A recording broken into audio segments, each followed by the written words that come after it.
معزز سامعین کرام، السلام علیکم ورحمۃ اللہ وبرکاتہ۔ ایک نہایت ہی اہم ٹاپک کے ساتھ حاضر ہوں جو یقیناً ہر مسلمان کے لیے سمجھنا اور ساتھ سیکھنا بھی بہت ضروری ہے۔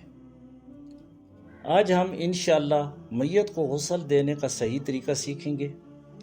اس کے علاوہ چند ایک احادیث مبارکہ بھی بیان کی جائیں گی جو میت کے غسل اور سوگ کے بارے میں ہیں۔ سیدہ ام عطیہ رضی اللہ تعالی عنہا بیان کرتی ہیں کہ ہم رسول اللہ صلی اللہ علیہ وسلم کی بیٹی کو نہلا رہے تھے تو آپ صلی اللہ علیہ وسلم نے فرمایا، اسے 3، 5 یا 7 بار پانی اور بیری کے پتوں سے غسل دو اور آخری بار پانی میں کچھ کافور بھی ملا لو۔ ایک روایت میں ہے، غسل دائیں طرف اعضائے وضو سے شروع کرو۔ سیدہ ام عطیہ رضی اللہ تعالی عنہا کہتی ہیں کہ ہم نے غسل کے بعد اس کے بالوں کی 3 چوٹیاں گوندھی اور انہیں پیچھے ڈال دیا۔ صحیح بخاری حدیث نمبر 1255 اور 1259۔ تو اس حدیث سے یہ معلوم ہوا کہ عورت کو عورتیں ہی غسل دیں گی۔ یاد رہے کہ غسل میت کا طریقہ یہ ہے، اور غسل کے دوران میں اکرام میت کا بہت خیال رکھنا چاہیے۔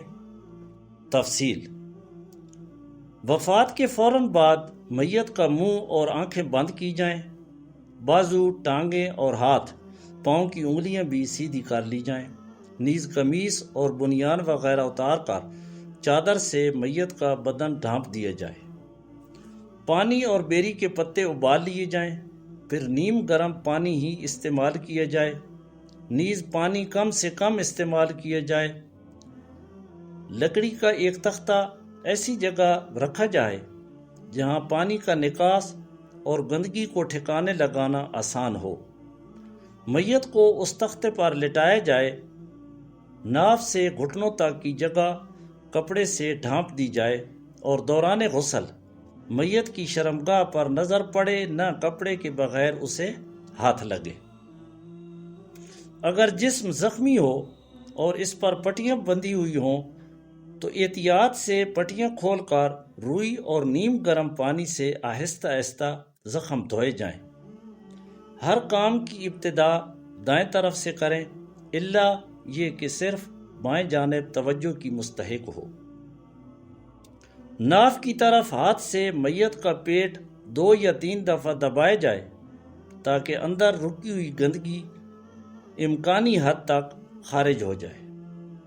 پھر بائیں ہاتھ پر کپڑے کا دستانہ وغیرہ جو کفن کے ساتھ بنایا جاتا ہے پہن کر پہلے مٹی کے 3 ڈھیلوں پھر پانی سے اس کا استنجا کریں۔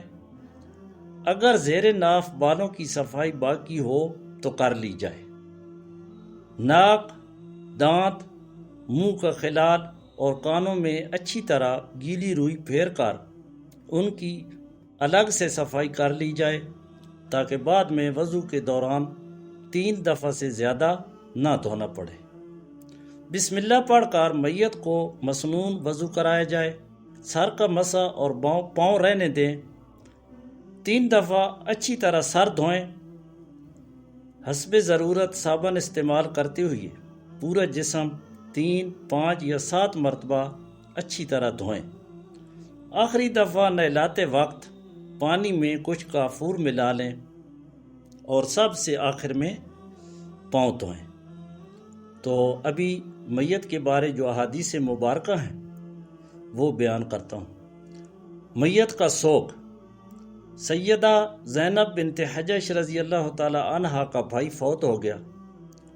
3 دن بعد انہوں نے خوشبو منگوائی اور اسے ملا، پھر کہا، مجھے خوشبو کی ضرورت نہیں تھی، مگر میں نے رسول اللہ صلی اللہ علیہ وسلم سے سنا، جو عورت اللہ تعالیٰ اور قیامت پر ایمان رکھتی ہو اس کے لیے حلال نہیں کہ 3 دن سے زیادہ کسی میت پر سوگ کرے، سوائے شوہر کے جس کا سوگ 4 ماہ 10 دن ہے۔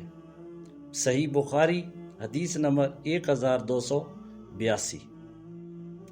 سیدہ ام عطیہ رضی اللہ تعالی عنہا کا لڑکا فوت ہو گیا۔